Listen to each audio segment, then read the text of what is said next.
Hi everybody, it is Bonkai922. Now before I get into this, episode 3, Danganronpa, Pantone 12, I must say this, Kyouko is definitely one of my favorite characters in the show. Yeah, I agree. Now, but the thing that I got from this episode, people, and I'm saying this straight to Pantone 12 and to you guys, is Sayaka. And this will probably be uploaded, I'm thinking, later today. Not now. It's late. Thought I was going to do this today. She's an interesting character, because when you find out what she did, truly did, and Kyouko was basically just saying that to Makoto, to tell him, she did this for you, so you could live on, supposedly. Overall, this episode gets a 5 out of 5. Listen, oh my god, Kuma, this fucking bear. Enough. I've had enough. Already episode 3, and already I fucking hate this thing. This ZETSU bear needs to die. Like pronto. I don't care who it is. Someone. Get a fucking shotgun. It's bear hunting season, bitch. Let's go. Because this motherfucker needs to die.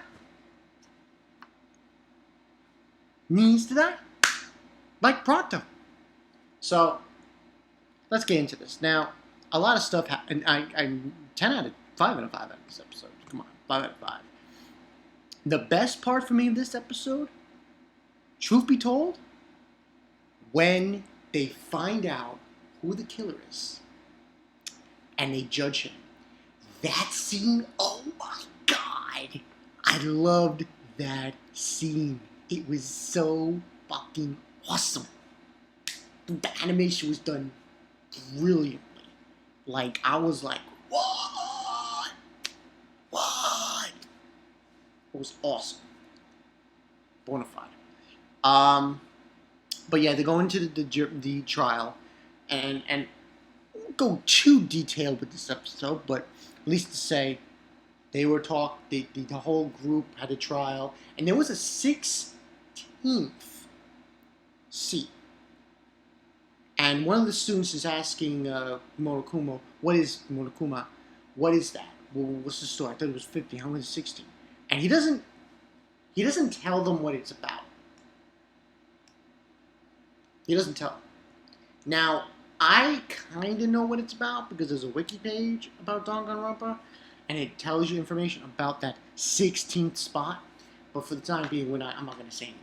But anyway, they start going and discussing the situation of Sayaka's death. And at first, they blame Makoto. And I'm like, and Byakuya? Yeah, killing me with a shotgun lights, Byakuya. The moment Byakuya gets convicted, I'm going to be like,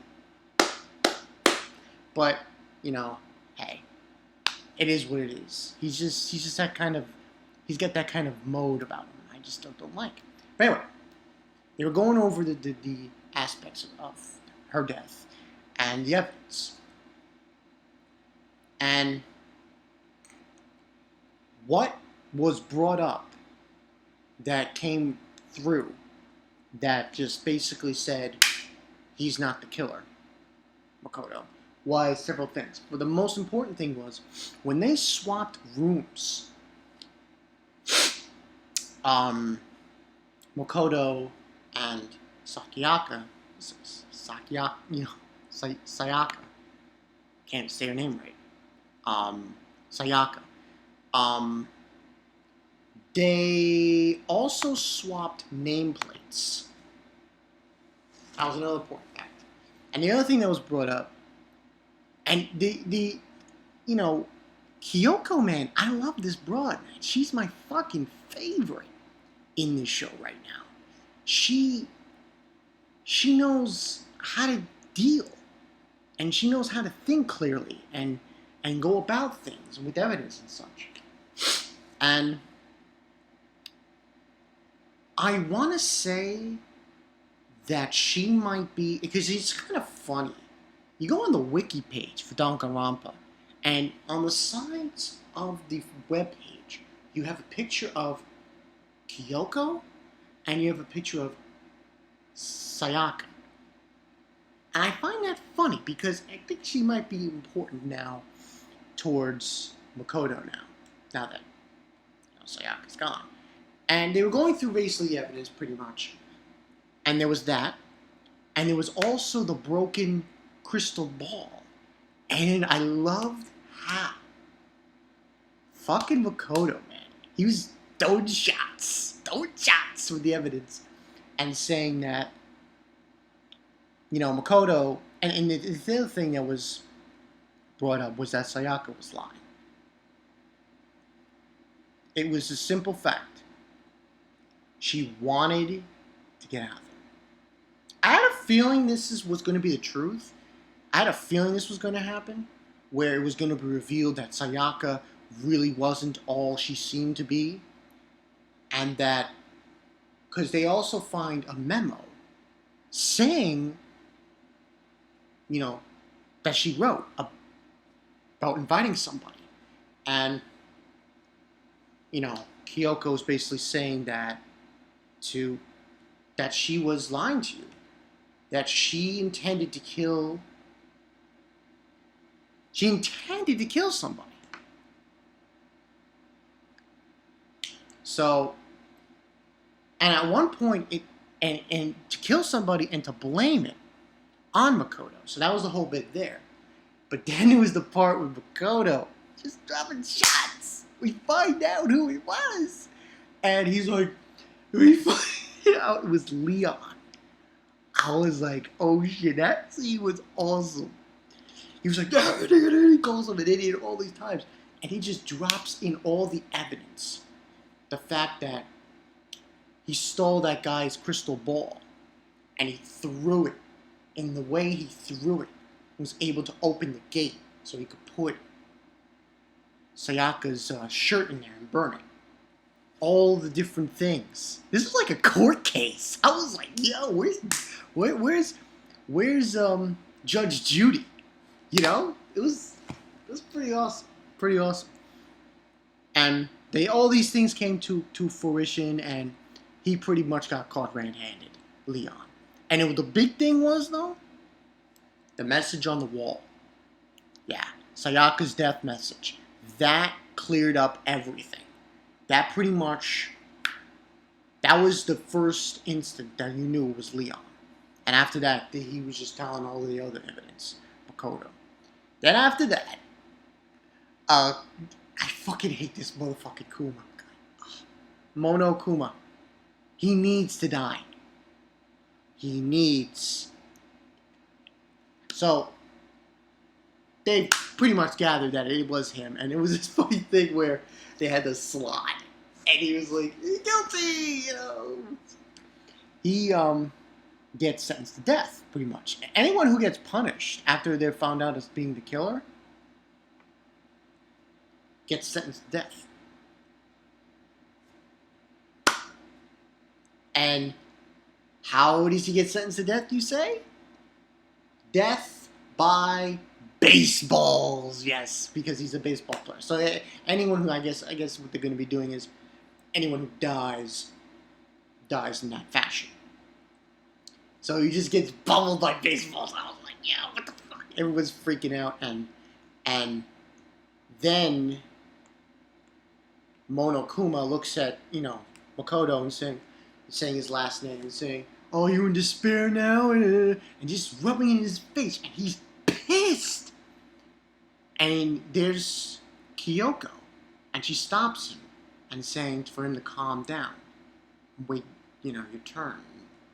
All that jazz.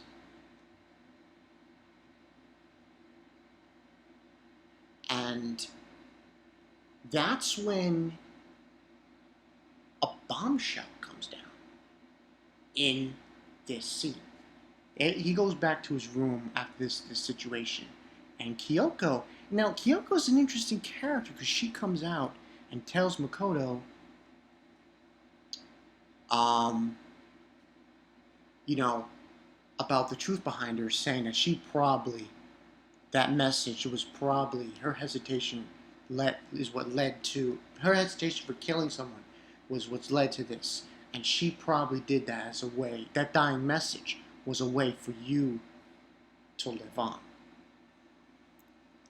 so you could live and move on. And then freaking Makoto's like, I'm not gonna forget. I'm not gonna forget their deaths. I'm gonna carry it on. I'm gonna carry on this burden, and I'm gonna move forward, and I'll escape here. And then Kyoko's looking at him and saying, "That's a difficult path. I'd like to see how that transpires for you. I believe that, saying, like, in other words, see how that turns out." And then she asks him a question about how he knew about something, and he's like, "I'm psychic," and he makes a joke saying, "No, it's just intuition." And that's how the episode ends. Listen, people, fucking insane. I'm gonna say it right now. Get your guns ready. We're going bear hunting. Yes. I don't give a shit. I'll probably upload this later. I don't give a shit. I'm going to find this fucking Kuma bear and this mono bear. I'm killing him. He's dead. He's fucking dead. He's dead. You know what he's like? He's like QB from Madoka Magica. Yeah, they're both in the same category. It's called Don't Trust Fuzzy Creatures. Okay, don't trust these fuzzy animals. They may look cute, and act innocent, but you know what? They're scum. And they deserve death. So yeah, let's go. Come on, let's serious. Let's go and kill this motherfucker. Kill him. He's a fucking bastard. You know? So, yeah. Now, 5 and 5. I saw Zaladin's. I didn't see the whole thing of Zaladin's review when he did this episode review. But he says the best of the season. Summer season. And I'm like, okay. I would say at the moment, yes. Yes. But we have to wait and see. And I'm also wondering, can this surpass Devil Survivor? Because I noticed a few people, King of Lightning included, they didn't like the last episode of Devil Survivor to some extent. Now, this one, I think, is the opposite of Devil Survivor. We're not going to get the same go-lucky kind of ending. It's going to be totally different from that. So, yeah. Now, least to say, I think Makoto, he will gain some friends here and there. But, it's like, the more people who die in this show, I think it's going to get it. It's going to put a real heavy toll on Makoto. I think so. But this episode was fucking awesome, people. 5 out of 5. Fucking bear, man. This ZETSU bear is dead. Okay? I'm putting out a hit on ZETSU bear. Hey, ZETSU bear, I know you're out there, man. I know you're there. You're dead. You're dead, motherfucker. I'm gonna take you, put you in my fucking rocket, and send you to the fucking moon. Beast. But, yeah, we'll see how this goes. I don't know who else. What's gonna happen next, though? This is gonna be pretty interesting. Now that it seems like Makoto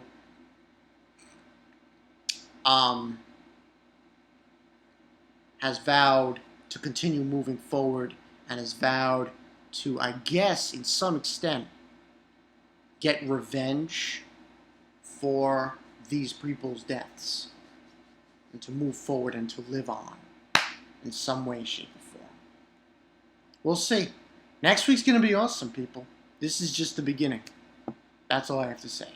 But yeah, I'm Bonkai922. See you guys later. Death to ZETSU Bear. Yes. Okay.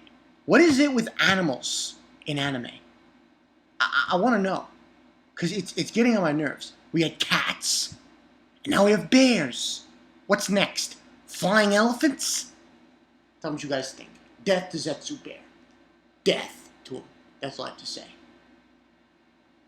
See ya. Oh, by the way, Kyouko,